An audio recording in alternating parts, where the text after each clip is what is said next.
అందరికీ నమస్కారం. Welcome to untold history Telugu channel. ఇప్పటి వరకు మిడిల్ ఈస్ట్లో టెర్రరిస్టు గ్రూపులకు తన పంజా దెబ్బలతో సుస్సుపోయించిన ఇజ్రాయిల్ని ఇప్పుడు టెర్రరిస్టు గ్రూపులు వణికించబోతున్నాయా?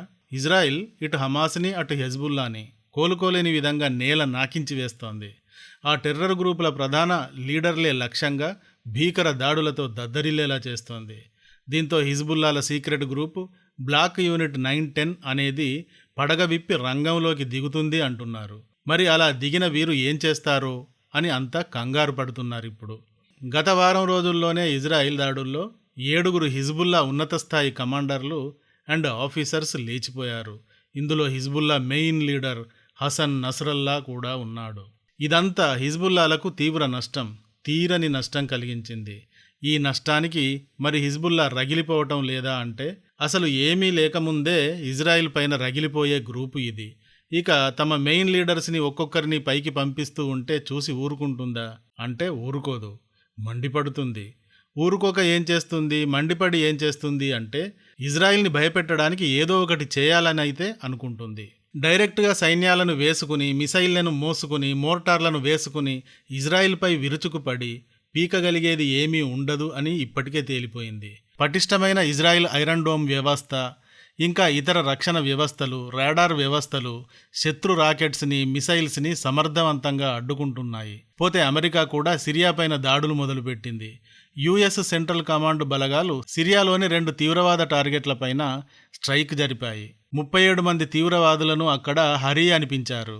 హరి అని పైకి లేచిపోయిన వీరు ఐఎస్ఐఎస్ అండ్ అల్ఖైదాకు చెందిన సీనియర్ నాయకులట. దీని ఇంటెన్షన్ ఏమిటి అంటే హిజ్బుల్లాకు ఎవరైనా ఏదైనా దేశం నేనున్నానని బయలుదేరితే వారిని తొక్కడానికి యుఎస్ అక్కడ ఉంది అని అర్థం. యుఎస్ఏ కాదు, యూకే, ఫ్రాన్స్ లాంటి నాటో దేశాలు కూడా టైంకి అక్కడకు రంగప్రవేశం చేస్తాయి. ఏదో ఒక పేరు చెప్పి ఇజ్రాయెల్కి చుట్టూ ఉన్న శత్రువులపై బాంబింగ్ చేస్తాయి, కూంబింగ్ చేస్తాయి. మరి ఇలాంటి సిచ్యుయేషన్లో ఇజ్రాయెల్ని భయపెట్టేందుకు హెజ్బుల్లాలు ఏం చేయగలుగుతారు అంటే హిజ్బుల్లా అమ్ముల పొదిలో బ్లాక్ యూనిట్ 910 అని ఒక భయంకరమైన గ్రూపు ఉందట. దీనిని షాడో యూనిట్ అంటారు. నీడలాగా కింద ఉండి పనిచేస్తుందన్నమాట ఇది. ఈ యూనిట్ని యూనిట్ 910 అంటారు. ఈ బ్లాక్ యూనిట్, ఈ షాడో యూనిట్ చాలా చాలా క్రూరమైన, భయంకరమైన యూనిట్ అట. దీని నాయకుని పేరు తలాల్ హోస్ని హామియాచే. ఇతడికి ఇంకో పేరు కూడా ఉంది, అబు జాఫర్ అని. ఇతను ఒక జిహాదీ కౌన్సిల్ సభ్యుడు. ఈ బ్లాక్ యూనిట్ ఒక సీక్రెట్ యూనిట్. దీని చర్యలు కానీ, దీని కామెంట్స్ కానీ, దీని ఇతరత్ర వివరాలు కానీ టాప్ మోస్ట్ లెవెల్లో సీక్రెట్గా ఉంటాయట. ఈ యూనిటే హిజ్బుల్లా యొక్క కార్యాచరణ శాఖగా పనిచేస్తూ ఉంటుంది. ఇది ఇరాన్కి చెందిన ఐఆర్జీసీ యొక్క కుద్స్ ఫోర్స్తో అనుబంధం కలిగి ఉంటుంది. ఐఆర్జీసీ అంటే ఇరాన్ మిలిటరీ. ఈ బ్లాక్ యూనిట్ 910 ఎలాంటిదంటే మనం చాలా సినిమాలు చూస్తూ ఉంటాం. ఆ సినిమాల్లో ఒక విలన్ ఉంటాడు, ఒక హీరో ఉంటాడు. ఫస్ట్ హాఫ్లో విలన్ హీరో పైన, హీరోకు సంబంధించిన వారిపైన టార్చర్కి పాల్పడతాడు. సెకండ్ హాఫ్లో విలన్ బాక్స్ బద్దలు కొడతాడు హీరో. ఇక హీరో కొట్టుడుకు విలన్కు ఏం చేయాలో కూడా అర్థం కాదు. మొత్తం ఎక్కడికక్కడ పగిలిపోతుంటుంది. అప్పుడు విలన్ ఒక పురాణ కాలం నుండి వస్తున్న స్ట్రాటజీని యూజ్ చేస్తాడు. హీరోకి సంబంధించిన ఫ్యామిలీనో లేక అతనికి సంబంధించిన క్యూట్గా ఉన్న చిన్నపిల్లలనో పట్టుకుని వారి గొంతుకు కత్తిని అడ్డుపెట్టి బెదిరించడం మొదలు పెడతాడు. అప్పుడు కొద్దిసేపు హీరో కూడా ఏం చేయాలో తెలియక దిక్కులు చూస్తాడు.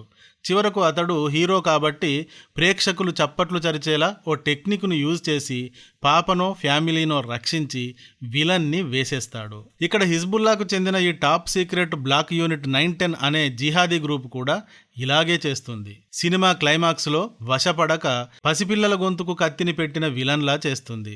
ఈ యూనిట్లోని సభ్యులు పరమ కిరాతకులు, చాలా నీచమైన పద్ధతులతో దారుణంగా, హింసాత్మకంగా ప్రవర్తిస్తారు.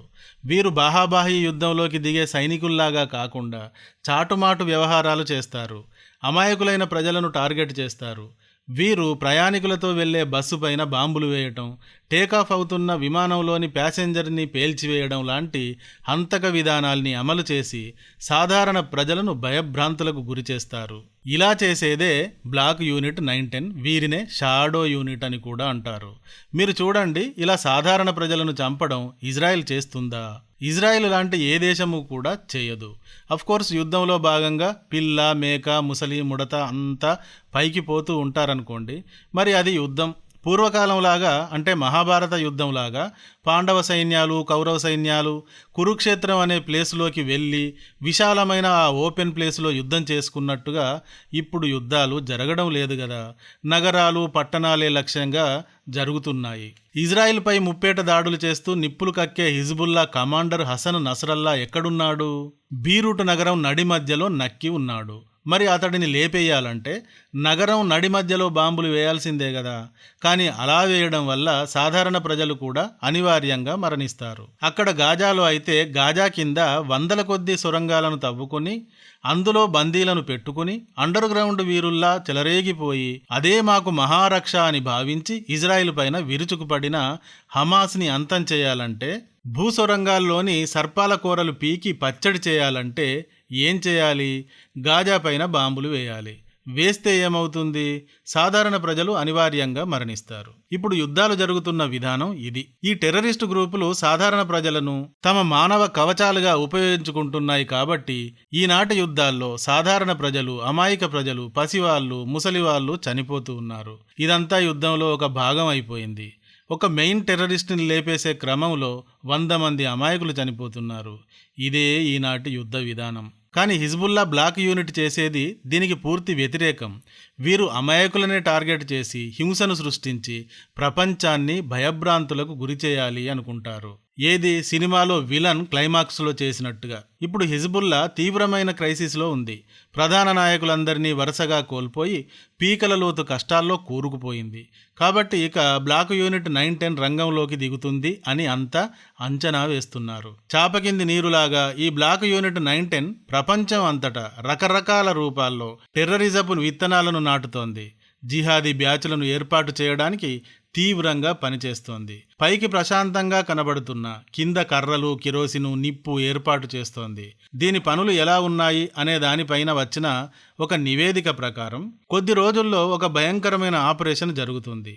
ఎక్కడ, ఎవరిపైన, ఏ దేశంపైన అనేది టాప్ సీక్రెట్. ఈ యూనిట్ ఈ ఆపరేషన్ జరపడం కోసం అండర్ గ్రౌండ్లో నెట్వర్క్ను అల్లుతోందట. ప్రపంచవ్యాప్తంగా చారిటీల ముసుగులో వీరు పనిచేస్తూ ఉన్నారు. ఇప్పుడు వివిధ దేశాలలోని వీరి బంధువులు, షియాలు, మాజీ హిజ్బుల్లాలు, స్నేహితులు మొదలైన వారిని తమ నెట్వర్క్లో భాగంగా ఎక్కడ, ఎలా, ఎవరిని ఎలా ఉపయోగించుకోవాలో అలా ఉపయోగించుకుంటున్నారట.